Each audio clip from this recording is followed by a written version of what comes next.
Good afternoon. It is Friday, October 9th, 2020. After the giant of the faith, Moses, died, God gave the people of Israel Joshua as their new leader. At the end of his life, at the ripe old age of 110, Joshua gathered the people of Israel together, and they had this conversation recorded in Joshua 24, verses 13 to 27 from the New Living Translation, second edition. God says, I gave you land you had not worked on, and I gave you towns you did not build, the towns where you're now living. I gave you vineyards and olive groves for food, although you didn't plant them. So fear the Lord and serve him wholeheartedly. Put away forever the idols your ancestors worshipped when they lived beyond the Euphrates River and in Egypt. Serve the Lord alone. But if you refuse to serve the Lord, then choose today whom you will serve. Would you prefer the gods your ancestors served beyond the Euphrates? Or will it be the gods of the Amorites in whose land you now live? But as for me and my family, we will serve the Lord. The people replied, we would never abandon the Lord and serve other gods. For the Lord our God is the one who rescued us and our ancestors from slavery in the land of Egypt. He performed mighty miracles before our very eyes. As we traveled through the wilderness among our enemies, he preserved us. It was the Lord who drove out the Amorites and the other nations living here in the land.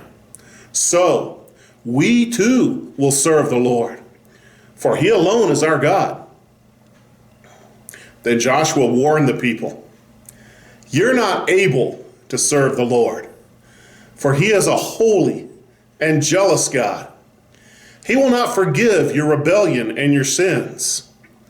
If you abandon the Lord and serve other gods, he'll turn against you and destroy you, even though he's been so good to you. But the people answered Joshua, no, we will serve the Lord. You are a witness to your own decision, Joshua said. You have chosen to serve the Lord. Yes, they replied, we are witnesses to what we've said. All right then, Joshua said, destroy the idols among you and turn your hearts to the Lord, the God of Israel. The people said to Joshua, we'll serve the Lord our God. We will obey him alone. So Joshua made a covenant with the people that day at Shechem, committing them to follow the decrees and regulations of the Lord. Joshua recorded these things in the book of God's instructions. As a reminder of their agreement, he took a huge stone and rolled it beneath the terebinth tree outside the tabernacle of the Lord. Joshua said to all the people, this stone has heard everything the Lord said to us. It will be a witness to testify against you if you go back on your word to God. Joshua had made his choice early in his life that he would serve the Lord. He gave a challenge to the people of Israel to do the same thing. They made a commitment, but it seems a little bit as if Joshua was having a hard time believing their commitment. He called them to be witnesses against each other that they'd promised their allegiance to God. But then he said something interesting.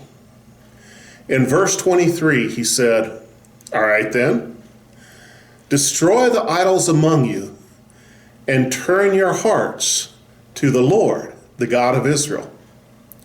In other words, prove your commitment by your action. Destroy the idols among you. It seems as if Joshua knew that their houses still contained the household idols of the nations around them. Joshua said, if you are serious, then get serious. Remove the idols. Then he raised up a great big rock and said, "This rock is your witness."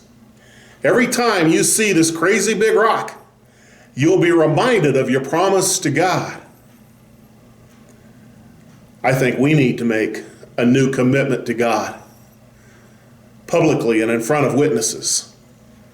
And maybe even set up a stone of remembrance in our own homes to remind us of our commitment.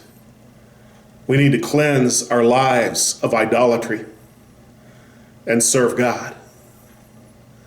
Let us be like Joshua and make a wholehearted commitment to God. God bless you.